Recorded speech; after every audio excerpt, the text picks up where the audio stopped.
Now let's discuss that further with Tony Gosling, historian and investigative journalist joining us from Bristol. Mr. Gosling, it's great to have you with us. How do you interpret Washington's decision to resume nuclear weapons testing at this stage? Well, I know the rumor is that Donald Trump wasn't happy about not being given the Nobel Peace Prize, and that this is his answer to the Nobel Committee.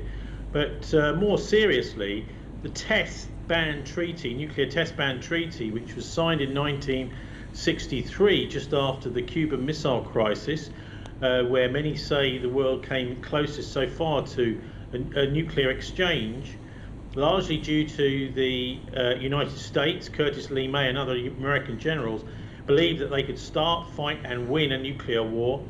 The Test Ban Treaty has held pretty much ever since. And so this is an enormously important move by Donald Trump, saying that it's okay now to start testing nuclear weapons again. I think it's important to remember the links with the Nazi development of nuclear weapons. There's a lot of evidence, particularly well documented, and this is from archives around the world by Todd Ryder, Dr. Todd Ryder in the United States, that most of the development for nuclear weapons didn't happen at Los Alamos. It happened in Nazi Germany. So this was really a Nazi SS weapon that wasn't used during the war in anger, but it was used as a very powerful bargaining chip, and much of the technology went across to the United States at the end of the Second World War. The Nazis had even developed the plans to build a thermonuclear weapon. This is the hydrogen bomb, which wasn't actually tested until the 1950s. So this is a Nazi weapon, and the Americans, it seems to me, are now taking on the mantle of the Nazis. Think about what happened with the SS after World War II. Many of them in Operation Paperclip went straight over to the United States. They were given safe passage. They were being used by NATO too as a way of fighting the Cold War against the Soviet Union. They thought the Nazis were the best to do that, and so they brought them over to the United States. Then they've also, really in the war on terror, they've started behaving like the Nazis. They can just invade any country they want. And so I think it's really a chilling move. I mean, if Trump really was a man of peace, of course, he would have stopped the genocide in Gaza by cutting off the $3 billion a year the United States is sending to back the Israeli genocide, which has actually in the last 2 years gone up to roughly $15 billion a year. And that would be a very simple move toward peace. But obviously, Trump doesn't want that. He actually wants war, whatever he may be told his public who elected him to bring peace in Ukraine and in Gaza. Exactly, Mr. Gosling, as you mentioned, this move essentially revives the Cold War era policies. What message do you think the U.S., Donald Trump, is sending to the world, international community in general, and to rival powers like China and Russia here? Well, it seems to me like the last gasp of an empire, doesn't it? We had, of course, the Pax Romana back in many, well, thousands of years ago, or thousands or so years ago, the Roman Empire. We had the Pax Britannica, the British Empire, the biggest empire the world's ever seen so far, and then we've had the Pax Americana. But what's happened is the Americans have completely lost the game, which is called capitalism. The Chinese have totally beaten them. American industry is on its knees.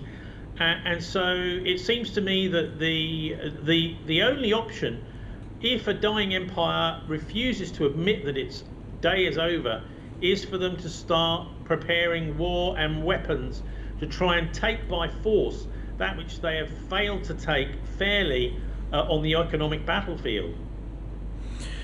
And my final question is about Dr. Abbas Araghchi's remarks regarding this. How do you think this decision by Donald Trump exposes the double standard here, that the U.S.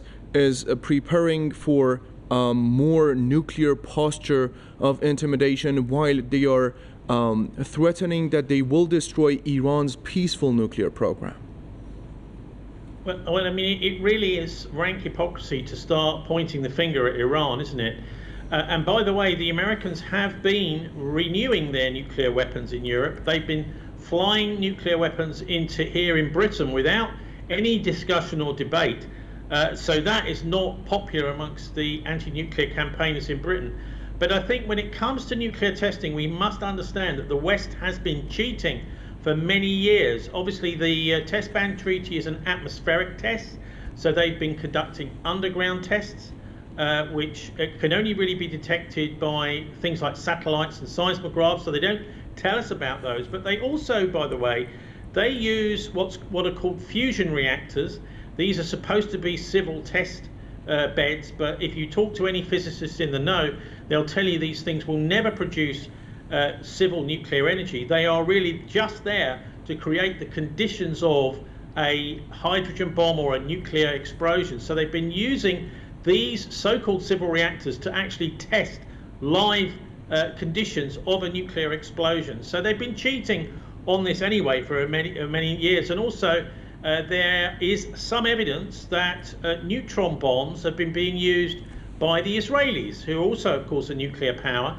The idea is to use a conventional explosive to penetrate into somewhere like Nasrallah's bunker is where the evidence has come from, and then to explode a relatively small neutron device which will kill everybody around. This basically just fries the body and it will kill everyone.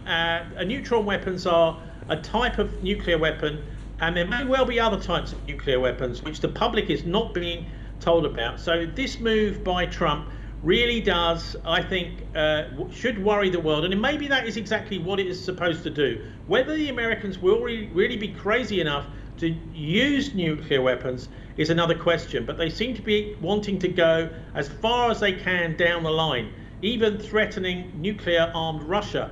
Henry Kissinger will be turning in his grave. He understood you never, ever try and take on another nuclear power. You can do what you want with other powers, but never them. So it's amazing that if Kissinger was still alive, I don't think we would see this happening now. And Mr. Gosling, would it be fear-mongering to say that this move moves the world further to the Third World War? Oh yes, of course it does, and particularly if new weapons are being tested by both sides.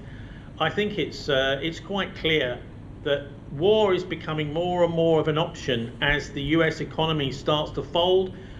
Trump's tariff tactics are failing to work, and so in a way he's boxed himself into a corner here.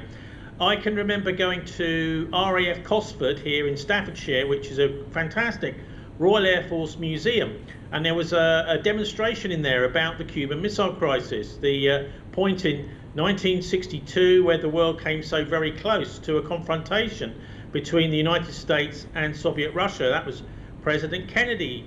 JFK was in charge back then, and I remember thinking, my God, what would have happened back then if somebody like Donald Trump had been in charge? And I'm afraid that's where we are now, with such a capricious leader who is unpredictable, who likes to threaten other countries. I think this is a tool in a very dangerous hand, because it may even be that we come close to confrontation and just one misplaced step can set all these bombs, these missiles, these nuclear weapons flying around the world with millions of casualties. And there seems to be now a far less check on making sure that that cannot take place.